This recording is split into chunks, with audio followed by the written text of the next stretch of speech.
in getting to know you. A couple of things you've shared is that you believe in treating others the way that you want to be treated, which is also known as the golden rule. And then also you shared that you don't believe that complaining about a hard life and blaming it on other people is a reasonable thing. It's a pet peeve of yours. My grandparents taught lessons to me. If folks ran off and left us with our grandparents, me, my brother and sister, when I was 4, they're the ones that instilled all those life rules that we had when we grew up. And the teachers in the Catholic schools I went to made sure we didn't forget it. Because it was written on the walls, and it was the first thing we talked about a lot of times.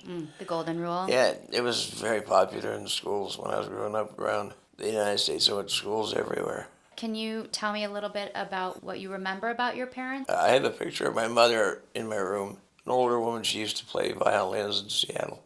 But I don't remember my dad at all. How long did you live with your grandparents? Until I was 10. Then what? Then my grandparents were getting kind of old, so they pulled us all together and they sent my sister to live with my aunt and uncle. And me and my brother went to a cousin who lived in Florida with her husband. My cousin was married to a colonel and retired in the Army. So I learned a whole lot more than the golden rule. I said, yes, sir, no, sir, yes, ma'am, no, ma'am. If he said jump, you just commenced jumping. What was she like? My cousin? Probably like my mother. She had long hair, and they both drank too much, but they made a good bartender out of me. So I finished 4th grade. They had plenty of money. My cousin didn't work. And then what happened with her?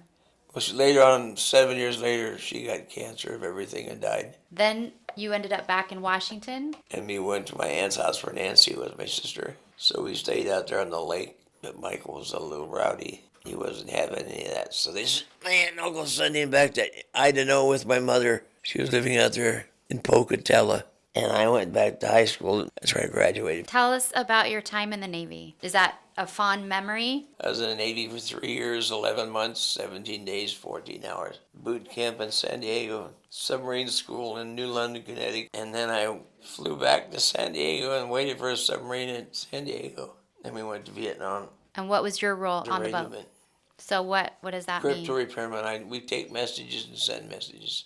It's all encoded Morse code. I still know Morse code. But the Navy was fun. San Diego and Mexico were interesting. I got arrested a couple times coming across the bridge from Tijuana. They take me down the drunk tank in San Diego. Right in the middle of town was a big plaza with a bunch of concrete artwork and stuff with the grass. And people just come down there and try to convert people to something. People were preaching there all the time. The world's going to end pretty soon. You better get your shit together, boy. And I'd say, well, if I ain't ready, I guess I'll just take whatever's coming. I asked for a transfer to where I could be using all my skills. They sent me to an ammunition ship in Vietnam. So we sent all the food and mail and bombs and guns and bullets to the ships all around us. We transferred over 10,000 tons of bombs and stuff. Wow. That one trip overseas. Were you ever afraid? Did you ever feel like you're... Oh, no, you don't have time to be afraid. No?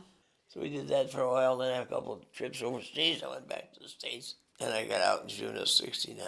And I went to Mississippi to make my fortune. And how'd that work out for you? That didn't work out very good. There was no fortune to be made in Mississippi in the 70s. Long-haired hippies from California weren't welcome down there. And I had shoulder length hair, and I was a hippie. Local boys down there was riding around in a pickup truck with a shotgun or a baseball bat. They'd see black kids walking in there, and they were smacking them with the bat. And I said, hold on, you people, don't you understand? I just spent 4 years with these people. They have my back wherever I was. I'm not going to go about doing shit like that to them. I worked for Sears as a tire buster. They sent me to school in Atlanta, Georgia for brakes and air conditioning and stuff. I could tear any car apart, but sometimes putting it back together was a little different. Gosh, my whole life was working on cars. I went to Kansas. I hitchhiked to Kansas out of Mississippi. We went from the hurricane season in Mississippi to the tornado season in Kansas. I was going to Mississippi, and I drove down with my brother. He was up from South America. He was a boat captain to the oil rigs off the coast, my brother was. And what about your sister? She stayed married to Bob Schuler forever. But she's all right. She's in Kingman, Arizona now, working for the Boeing company. So if you had words of wisdom. If you smack me, I'm going to smack you back. Eye for an eye. I think there's You something betcha. in the Bible I mean, about that too. I'm saying, vengeance is mine, saith Bob. And I don't cause fights. I don't go run around and look for trouble. Amen. I'm not an a-hole. I mean, I can't be if I'm forced into it, but Not by choice. no, normally my grandparents wouldn't allow that.